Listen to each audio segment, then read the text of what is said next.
Basic English class है। आज आप जो भी सीखेंगे इसके बिना आप अंग्रेज़ी ना तो बोल पाएंगे और ना ही लिख पाएंगे।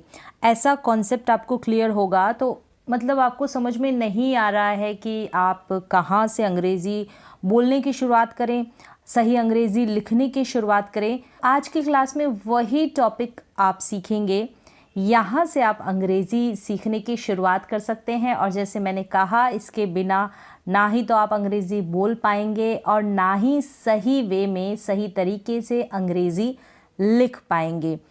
टेंसेस का ही पार्ट है, जैसे आपको पता है टेंसेस मोस्ट इम्पॉर्टेंट है, यूज़फुल है सही अंग्रेज़ी लिखने और बोलने के लिए। फिर भी आपको इन टेंसेस को सीखने में बहुत ज़्यादा परेशानी होती है, कितनी भी बार पढ़ लें लेकिन समझ में आसानी से नहीं आते हैं। तो आज आप सीखें और शुरुआत करें, तो ध्यान से सुने और ध्यान से सीखें। यहाँ पर है present indefinite tense. First part है, मोस्ट यूज़फुल पार्ट है, मोस्ट इम्पॉर्टेंट टेंस है, टेंसेस का मोस्ट यूज़फुल पार्ट है। ठीक है, पहला टेंस है, बहुत ज़्यादा इस्तेमाल किया जाता है इसको अंग्रेज़ी को बोलते वक्त और लिखते वक्त।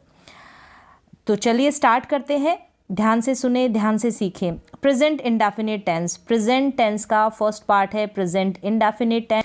इसी को ही दूसरे नाम से जाना जाता है सिंपल प्रेजेंट टेंस। तो कहीं पर आप देखेंगे सिंपल प्रेजेंट टेंस लिखा रहेगा और कहीं पर आप देखेंगे प्रेजेंट इंडेफिनिट टेंस लिखा रहेगा। तो ये भी कन्फ्यूज़न रहता है आपको कि ये सिंपल प्रेजेंट टेंस क्या है और ये प्रेजेंट इंडेफिनिट टेंस क्या है। तो दोनों ही सेम है, तो कहीं पर इसको सिंपल प्रेजेंट नाम से बोलते हैं और कहीं पर प्रेजेंट इंडेफिनिट टेंस की। तो आपको जो बेहतर लगे उस तरीके से इसको आप याद करें और समझें। दोनों नाम मैंने यहाँ पर आपको बता दिए हैं। हिंदी में कहेंगे सामान्य वर्तमान काल। क्लियर है? यहाँ पर सबसे पहले आपको सीखना है प्रेजेंट टेंस का जो पहला टेंस है इसका नाम क्या है। याद कर लिया आपने, सीख लिया। उसके बाद आपको सीखना है कि इसकी हेल्पिंग वर्ब्स क्या क्या है। हेल्पिंग वर्ब का मतलब होता है सहायक क्रिया। अंग्रेज़ी को बोलने के लिए और सही अंग्रेज़ी को लिखने के लिए आपको सहायक क्रिया की ज़रूरत पड़ती है। एक वाक्य होगा तो कहीं कहीं पर सहायक क्रिया आपको दिखेगी, लगभग आपको अधिकतर सेंटेंसेस में दिखेगी, कब क्या कैसे, तो वो आप जब वाक्य में देखेंगे। हेल्पिंग वर्ब का मतलब हो गया सहायक क्रिया। क्लियर है? तो यहाँ पर इसकी सहायक क्रियाएं आपको याद कर लेनी है। तो सहायक क्रिया है इसकी डू और डज। कौन कौन सी है? डू और डज। दो क्यों है? क्योंकि डू का इस्तेमाल हम कुछ सब्जेक्ट्स के साथ करते हैं और डज का इस्तेमाल कुछ बचे हुए अलग सब्जेक्ट्स के साथ करते हैं। मतलब दोनों के जो कर्ता होते हैं अलग अलग होते हैं। अब कौन से कर्ता होते हैं, कौन से सब्जेक्ट होते हैं? कर्ता का मतलब काम करने वाले, क्रिया को करने वाले। ठीक है, जैसे कि अभी मैं पढ़ाने का काम कर रही हूँ तो कर्ता मैं हूँ, यहाँ पर काम मैं कर रही हूँ। तो डू डज का यूज़ जो है, एक चीज़ आपको क्लियर ध्यान रखना है कि जो एफर्मेटिव सेंटेंस होंगे ना वहाँ पर इसका इस्तेमाल नहीं किया जाएगा। एफर्मेटिव सेंटेंसेस का मतलब है सकारात्मक वाक्य। साधारण से जो सिंपल से सेंटेंसेस होते हैं ना उनमें इनका इस्तेमाल नहीं किया जाएगा। कौन से? जैसे कि यहाँ पर लिखे हुए हैं, वह पढ़ता है, तो यहाँ पर आप डू डज का इस्तेमाल नहीं करेंगे। वह खेलता है तो यहाँ पर भी नहीं करेंगे। वह नाचता है तो यहाँ पर भी नहीं करेंगे। इनका इस्तेमाल आप करेंगे नेगेटिव और इंटरोगेटिव सेंटेंसेस को बनाते वक्त। अब कौन सा नेगेटिव होता है और कौन सा इंटरोगेटिव होता है? नेगेटिव ये है, जैसे वह नहीं पढ़ता है, नहीं आ गया तो ये नेगेटिव हो गया। वह क्यों पढ़ता है तो क्यों आ गया तो ये इंटरोगेटिव हो गया। ठीक है, और क्या वह पढ़ता है, यहाँ पर क्वेश्चन मार्क नहीं लगाया, आप क्वेश्चन मार्क कर ले इसको, क्योंकि ये इंटरोगेटिव सेंटेंस है ना, इसलिए तो लास्ट में प्रश्नवाचक चिन्ह यानी कि क्वेश्चन मार्क ज़रूर लगेगा। तो क्या और क्यों से शुरू हो गए और दूसरी पहचान आप लास्ट में क्वेश्चन मार्क देख लेंगे यानी कि प्रश्नवाचक चिन्ह देख लेंगे। तो यहाँ तक क्लियर हो गया। डू डज जो है इसका मेन काम है, डू डज का इस्तेमाल ज़्यादा होगा, सिंपल सेंटेंसेस में नहीं होगा। लेकिन जब भी आप अंग्रेज़ी को बोलेंगे, क्या आप काम नहीं करते हैं, प्रेजेंट टाइम की जब बात की जाएगी तो आप डू डज का इस्तेमाल करके ही वाक्य को बोलेंगे, बनाएंगे अंग्रेज़ी के वाक्य को। नेक्स्ट स्टेप क्या आपको ध्यान रखना है? अब यहाँ पर आपको समझ में आ गया, डू डज का इस्तेमाल मैंने बताया। ठीक है, कहाँ कब क्यों कैसे किया जाता है, तो वो और भी अभी सीखेंगे। लेकिन कब किया जाता है, कहाँ, मतलब किन सब्जेक्ट के साथ किया जाता है, कर्ता के साथ किया जाता है। तो मेनली जो सब्जेक्ट होते हैं ना, आपको याद रखने हैं, he, she, it, I, we, you, they. 7 ये जो सब्जेक्ट होते हैं ना, he, she, it, I, we, you, they, यही मुख्य कर्ता होते हैं, सब्जेक्ट होते हैं। इन्हीं को पहचान कर आप अंग्रेज़ी को बोलना सीखते हैं, अंग्रेज़ी को सही तरीके से लिखना सीखते हैं। तो इन्हीं के साथ हम इनका इस्तेमाल करेंगे। डज का इस्तेमाल करेंगे हम ही के साथ, शी के साथ, इट के साथ, और कोई भी नेम हो सकता है, जैसे कि रोहन हो गया। तो ही डज या does he, does she, does it, does Rohan. तो इस तरीके से इनके साथ तो हम करेंगे डज का इस्तेमाल। और डू का इस्तेमाल करेंगे हम आई के साथ, आई, डू आई, वी के साथ, डू वी, ठीक है, यू के साथ, डू यू, और दे के साथ डू दे। और जितने भी प्लूरल सब्जेक्ट्स हैं ना, उनके साथ भी हम डू का यूज़ करेंगे, और सिंगुलर सब्जेक्ट्स के साथ हम डज का यूज़ करेंगे। तो इस तरीके से इसको आप याद कर ले, कहाँ कहाँ पर हम डज का इस्तेमाल करते हैं, मतलब कौन से सब्जेक्ट के साथ, और कौन से सब्जेक्ट के साथ हम डू का इस्तेमाल करते हैं। तो यहाँ तक क्लियर हो गया आपको। हेल्पिंग वर्ब पता चल गई, प्रेजेंट इंडेफिनिट टेंस की, या फिर कह सकते हैं सिंपल प्रेजेंट टेंस की। डू डज है हेल्पिंग वर्ब, कब इस्तेमाल करते हैं, और भी आप डिटेल में आगे और सीख लेंगे। मतलब मैंने बताया आपको, एफर्मेटिव सेंटेंस में हम डू डज जो हेल्पिंग वर्ब है उनका इस्तेमाल नहीं करते हैं। क्लियर है। नेक्स्ट आप देख ले मेन वर्ब यानी कि मुख्य क्रिया। क्या क्या होती है मेन वर्ब, मुख्य क्रिया? ये तो हो गई हेल्पिंग वर्ब। इन मेन वर्ब के साथ इन हेल्पिंग वर्ब्स का यूज़ किया जाता है, इन सहायक क्रिया का यूज़ किया जाता है। जितनी भी होती है ना, इज, आर, एम, वॉज, वर और हैज़, हैव, हैड, और भी जिस तरीके से हम इस्तेमाल करेंगे, धीरे धीरे करके आप सीखें। तो आना, जाना, खेलना, बोलना, वापस से आ गया खेलना। तो ये जो है ना वर्ब्स, आना, जाना, खेलना, बोलना, ये जो है मेन वर्ब्स है। क्या है? मुख्य क्रिया है, मेन वर्ब्स है। और एंड में आपको, जैसे आप कैसे पहचानेंगे, आप कहेंगे कि हमको पहचानना ही नहीं आ रहा, तो आप ना करा हुआ लिखा हुआ है ना, तो इसका मतलब है ये जो है ये क्या है? मेन वर्ब है, यानी कि मुख्य क्रिया है। और दूसरे तरीके से आप देखें कि आ का मतलब हो गया गो, आ का मतलब क्या हो गया? गो। और ये जो ना है ना, इस ना के लिए आप टू लिखेंगे गो से पहले, तो टू गो ये मेन वर्ब है। क्या है? Main verb. आप सिर्फ गो बोलेंगे ना, तो गो का मतलब तो हो गया जाओ। क्या हो गया? जाओ। ये तो हम इम्पैरेटिव सेंटेंसेस आप जब भी पढ़ेंगे, छोटे छोटे वाक्य बनाना, तो गो का मतलब तो एक चीज़ हो गई, एक वाक्य हो गया है, मतलब कि जाओ। अब यहाँ से जाओ, गो फ्रॉम हेयर, इस तरीके से। वहाँ जाओ, गो देयर। तो ये गो जो हो गया जाओ का सेंस देता है, और टू गो जो होता है जाना का सेंस देता है। तो ये है मेन वर्ब। फिर है जाना, ठीक है, जा का मतलब हो गया गो, और आना का जैसे आ का हो गया कम। क्या हो गया? कम। और ना के लिए आपने लिख दिया टू, तो टू कम हो गया, तो ये हो गई मेन वर्ब। इस तरीके से ये मेन वर्ब होती है, मुख्य क्रिया होती है।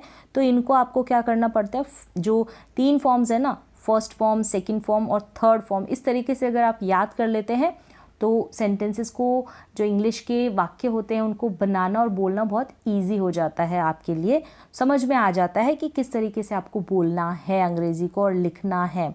तो मेन वर्ब्स जो होती है, मुख्य क्रिया, इनका मोस्ट इम्पॉर्टेंट रोल है। हेल्पिंग वर्ब का आपको पता चल गया। यहाँ पर आपको वर्ब के साथ आईएनजी भी लगाने को मिलेगा। सिर्फ मैं प्रेजेंट इंडेफिनिट टेंस की बात कर रही हूँ, लेकिन आईएनजी वाली वर्ब्स आपको मिलेगी प्रेजेंट कॉन्टिन्यूस टेंस में।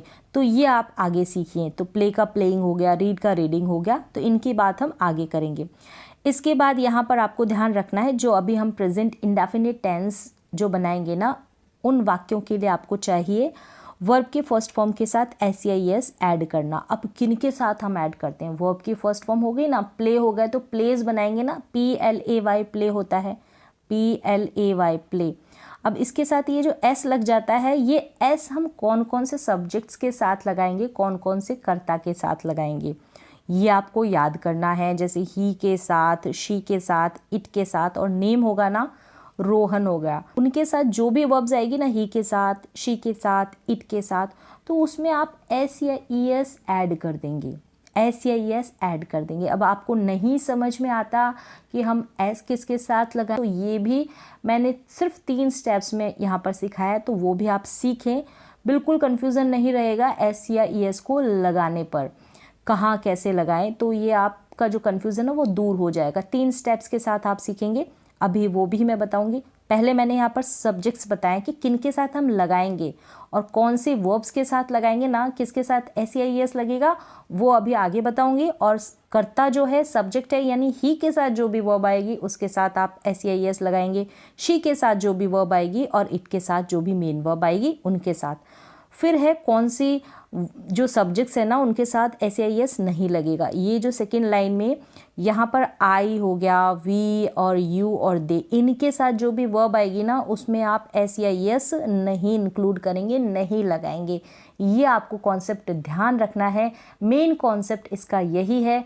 कई बार कन्फ्यूज़न रहता है कि इसके साथ एस लग गया तो इसका क्या मतलब हो गया, तो ये टेंसेस का ही फंडा है, टेंसेस का ही बेसिक है। अब यहाँ तक आपको क्लियर हो गया। हेल्पिंग वर्ब डू डज हो गई, कहाँ कहाँ पर हम एस या ई एस जो है वर्ब्स के साथ लगाते हैं, मतलब कौन कौन से सब्जेक्ट के साथ, ठीक है। और इसके बाद हम चलते हैं, अब आप पहचानेंगे कैसे, पहचान देख लें कि ऐसे जो वाक्य है ना डू डज वाले, इनको हम किस तरीके से बनाएंगे। प्रेजेंट इंडेफिनिट टेंस वाले या फिर कह सकते हैं सिंपल प्रेजेंट टेंस है, तो हम पहचानेंगे कैसे कि ये प्रेजेंट इंडेफिनिट टेंस का वाक्य है। तो इसके लिए आपको करना है हिंदी वाक्यों की पहचान है। जैसे कि हिंदी वाक्यों में लास्ट में ता है, टी है, ते है या ता हूँ ऐसा आ जाए ना, तब आप समझ जाएंगे कि इनको जो है हमको प्रेजेंट इंडेफिनिट टेंस है ना उसी के रूल्स के आधार पर इन वाक्यों को बनाना है, अंग्रेजी में बोलना है, अंग्रेजी में। तो ये पहचान आपको याद कर लेनी है। उसके बाद डू डज का और फिर एस या ई एस कहाँ लगेगा, ये क्लियर हो गया यहाँ तक। नेक्स्ट स्टेप क्या है, वाक्य बनाने का तरीका। अब मतलब वाक्य बनाने का कोई बेस तो होता है ना, शुरू में आप वर्ब रख दें ऐसा नहीं हो सकता ना, प्ले रख दें। तो शुरू में आपको हमेशा क्या करना पड़ेगा, एस लगाना पड़ेगा। एस का मतलब क्या हो गया, सब्जेक्ट। फिर आपको वर्ब जो होगी ना, मेन वर्ब है, यहाँ पर वी लिखा है तो जो भी वर्ब होगी जिस टेंस की उसी के अनुसार आप लगाएंगे। और फिर ऑब्जेक्ट, अगर ऑब्जेक्ट नहीं लिखते हैं तो सब्जेक्ट और वर्ब लगाने के बाद जो भी कुछ बच जाएगा ना वाक्य में वो आप एंड में लिख देंगे या बोल देंगे।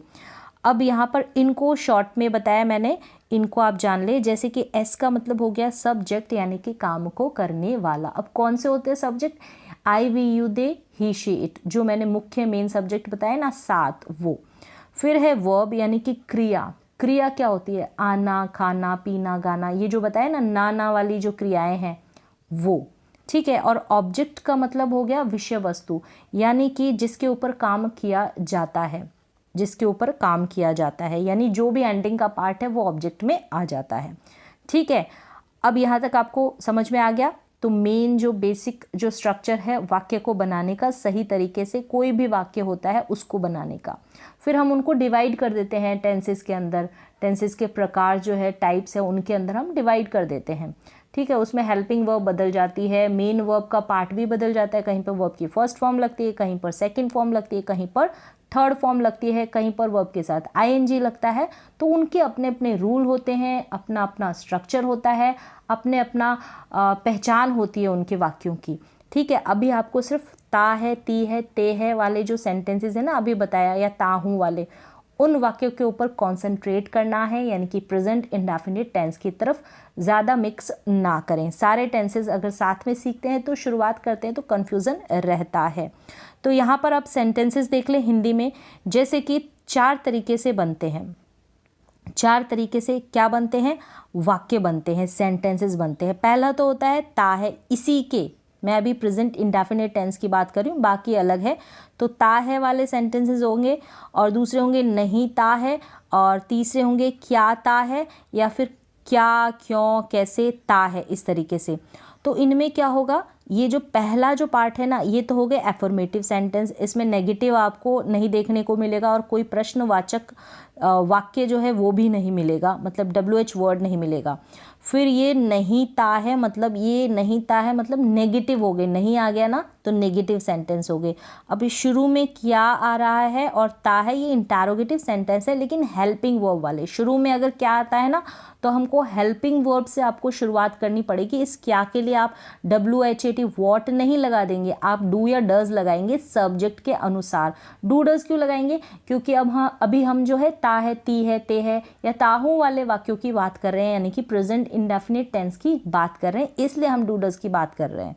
फिर है शुरू में आपके क्या हो जाएगा, सब्जेक्ट आ जाएगा, और उसके बाद क्या, क्यों, क्या, क्यों, कब, कैसे, एट्सेट्रा, ये सब आ जाएगा। ये सब क्या है, WH वर्ड है, जो अभी मैं आपको नीचे बताऊंगी कौन कौन से जो मेन है WH वर्ड्स होते हैं वो। और ता है, तो इस तरीके से ता है, ता है, ता है, इस तरीके से तो आप समझ जाएंगे कि ये प्रेजेंट इंडेफिनिट टेंस का पार्ट है। और कौन कौन से ये सेंटेंसेस है जो मैंने बता दिए, 4 तरीके से आप बनाएंगे। अब इनको शॉर्ट में समझाया है। अब जैसे कि वह जाता है, एफर्मेटिव सेंटेंस हो गया। वह नहीं जाता है, तो कौन सा वाक्य हो गया, ये हो गया नेगेटिव, नहीं है ना, इसलिए।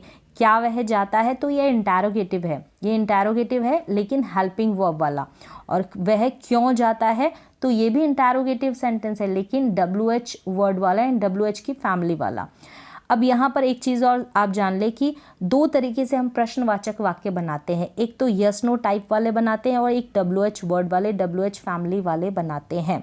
यस नो टाइप वाले जो होंगे is, are, am, do, does, did और एट्सेट्रा, जितनी भी हेल्पिंग वर्ब्स आएगी ना टेंसेस की, उनके साथ हम उनको शुरू में रखकर बनाते हैं। इनको हम शुरू में रखते हैं हेल्पिंग वर्ब को। जैसे कि अभी मैंने बताया कि क्या वह खेलता है, क्या वह खाता है, क्या वह पीता है, ऐसे जो होंगे यस नो टाइप के इंटरोगेटिव सेंटेंसेस होंगे और हेल्पिंग वर्ब से हम बनाएंगे। और इनका जो जवाब है यस या नो में दिया जाता है, हाँ या ना, नहीं में दिया जाता है। अगर हम डिटेल में प्रश्न का उत्तर चाहते हैं तो हम WH फैमिली वाले जो वर्ड है ना, WH फैमिली वाले जो इंटरोगेटिव सेंटेंसेस है उनका इस्तेमाल करेंगे, उनको हम प्रश्नवाचक वाक्य में बनाएंगे। जैसे कि व्हाट, व्हाई, वेयर, ये सब आ जाते हैं ना तब। तो इसमें जो हमको जवाब चाहिए होता है वो थोड़ा 1-2 लाइन में डिटेल में चाहिए होता है ना, तब हम WH इंटरोगेटिव सेंटेंस बनाते हैं। और सिर्फ हाँ और ना में जवाब चाहिए होता है तो हम शुरू में हेल्पिंग वर्ब लगा देते हैं और फिर हम प्रश्नवाचक वाक्य बना देते हैं। जैसे कि क्या तुम स्कूल जाते हो, क्या तुम खेलते हो, क्या तुम पढ़ते हो, तो सामने वाला जवाब देगा हाँ या ना, हाँ या ना। अब बोलना हो कि तुम स्कूल कब जाते हो, तुम स्कूल क्यों जाते हो, तो ये हाँ और ना में नहीं दिया जा सकता, इसको थोड़ा सा डिटेल में 1 या 2 लाइन में दिया जाएगा। तो इस तरीके से 2 तरीके से हम प्रश्न करेंगे, ठीक है। अब WH वर्ड जो मेन है ना, मुख्य है, वो क्या है देख लें एक बार। WHAT वॉट है, वॉट का मतलब क्या और जो होता है। फिर वाई हो गया, क्यों हो गया। व्हेन का मतलब होता है कब या जब। हु का मतलब होता है कौन या जो। फिर है हाउ, हाउ का मतलब है कैसे। विच का मतलब है कौन सा। हुज का मतलब है किसका या फिर जिसका। वेयर का मतलब है कहाँ या जहाँ। whom का मतलब है किसे, जिसे या किसको। हाउ मैनी या हाउ मच, कितना या कितने। तो इनका इस्तेमाल किया जाता है WH वर्ड के रूप में, WH फैमिली के रूप में। क्लियर हो गया। अब अगला स्टेप क्या है, सबसे पहले हम बनाएंगे एफर्मेटिव सेंटेंस, फिर नेगेटिव और इंटरोगेटिव। अभी मैंने थोड़ा बताया था ना उसी के अनुसार। तो जो एफर्मेटिव सेंटेंस होगा ना उसमें नॉट और WH वर्ड नहीं होगा। जैसे कि वह पढ़ता है, वह खेलता है, वह नाचता है, ऐसे वाक्य इस एफर्मेटिव में आएंगे। फिर नेगेटिव है, नेगेटिव मतलब नॉट वाले, वह नहीं पढ़ता है, वह नहीं खेलता है, वह नहीं नाचता है, तो नहीं वाले वाक्य नेगेटिव में आ जाएंगे। फिर इंटरोगेटिव है, प्रश्न पूछा जाए तो यस नो और WH वर्ड वाले। अब कौन कौन से होते हैं मैंने बता दिया। यस नो वाले तो हम क्या करेंगे, डू डज का इस्तेमाल करके सिर्फ डू डज का ही इस्तेमाल नहीं होगा। आप सोचे कि डू डज नहीं, डिड का इस्तेमाल होगा तो वो टेंसेस के अकॉर्डिंग होगा। तो यहाँ पर हम सिर्फ प्रेजेंट इंडेफिनिट टेंस की बात कर रहे हैं। और WH वर्ड वाले जो अभी मैंने आपको क्लियर कर ही दिए हैं। तो इस तरीके से आप वाक्य बनाएंगे, सेंटेंसेस बनाएंगे, इन्हीं का सारा खेल है। नेक्स्ट स्टेप देख ले। नेक्स्ट स्टेप में क्या है, जैसे कि अभी हम सिर्फ ये वाला टेंस देख रहे हैं, कौन सा, ये वर्ब की फर्स्ट फॉर्म के साथ SAES इंडेफिनिट या सिंपल, जो सिंपल टेंस है ना वो। कंटिन्यूअस, परफेक्ट और परफेक्ट कंटिन्यूअस, ये हम और डिटेल में अगर आप देखना चाहेंगे तो और मैं बताऊंगी बाद में। तो अभी हम सिर्फ ता है वाले देख रहे हैं, उसमें क्या क्या है, हेल्पिंग वर्ब है, डू डज, और किस तरीके से हम इनका यूज़ करेंगे, बनाएंगे, वो सारा मैं बताऊंगी। अब यहाँ पर आपको SEIS का जो है रूल है वो समझाना बाकी रह गया है। अब थोड़ा सा हम सेंटेंसेस की तरफ देख लेते हैं। जैसे कि वह स्कूल जाता है, वह स्कूल जाता है, तो आपको हमेशा ध्यान रखना है, सबसे पहले हम सब्जेक्ट और वर्ब लगाएंगे। वह स्कूल जाता है, तो ये तो हो गया एफर्मेटिव सेंटेंस। वह स्कूल नहीं जाता है, इन वाले वाक्यों में हम SEIS लगाते हैं, बाकियों में नहीं लगाते हैं। तो SEIS लगाने का जो तरीका है वो भी मैं आपको बता दूंगी अभी शॉर्ट में, बिल्कुल 3 स्टेप्स के साथ। वह स्कूल नहीं जाता है, तो ये नेगेटिव हो गया, आपको डू नॉट या डज नॉट का इस्तेमाल करना है। वह यानी ही के साथ किसका इस्तेमाल करेंगे, तो आप अभी सोचें, अगर आपने अभी ध्यान दिया होगा तो। क्या वह स्कूल जाता है, क्या से शुरू हो रहा है, यानी कि आपको डू डज से इस्तेमाल करना है, स्टार्टिंग में इनका इस्तेमाल करना है, और लास्ट में ये प्रश्नवाचक चिन्ह है, तो इंटरोगेटिव सेंटेंस है। वह स्कूल क्यों जाता है, क्यों बीच में आ गया, तो WH फैमिली वाला ये इंटरोगेटिव सेंटेंस है। तो इस तरीके से 4 तरीके के वाक्य बन जाएंगे, और इन्हीं में जो होगा क्या होगा, ये जो 2 है ना, इनमें भी आप नेगेटिव क्रिएट कर सकते हैं, लेकिन आप शुरुआत पहले यहीं से करें। अब क्या वह स्कूल जाता है, तो ही आ गया। अब ही के साथ देखो गो आता है, तो ES क्यों लगा है, गो के बाद में यहाँ पर ES क्यों लगा है, तो वो मैं बताऊंगी। ES को लगाने का तरीका कहाँ लगेगा ये तो मैंने बता दिया है, लेकिन कौन कौन सी वर्ब्स के साथ लगेगा वो मैं अभी आपको बता दूंगी। ही गोज़ टू स्कूल, वह स्कूल जाता है। अब नहीं जाता है तो he does not go to school. क्या वह स्कूल जाता है, तो does he go to school. वह स्कूल क्यों जाता है, तो why does he go to school. अब क्यों, कब, क्या, कैसे, ये सब बीच में आ जाएंगे। तो इस तरीके से आप क्या करेंगे, अंग्रेजी का एक वाक्य बनाएंगे। अब इसका अपना फॉर्मूला होता है, शॉर्ट में मैं आपको बता देती हूँ। जैसे कि सबसे पहले आपको क्या करना है, सब्जेक्ट लिखना है, उसके बाद वर्ब, और लास्ट में आपको जो भी ऑब्जेक्ट बच जाता है ना, एंड में आपको ऐड कर देना है सब्जेक्ट और वर्ब को लगाने के बाद।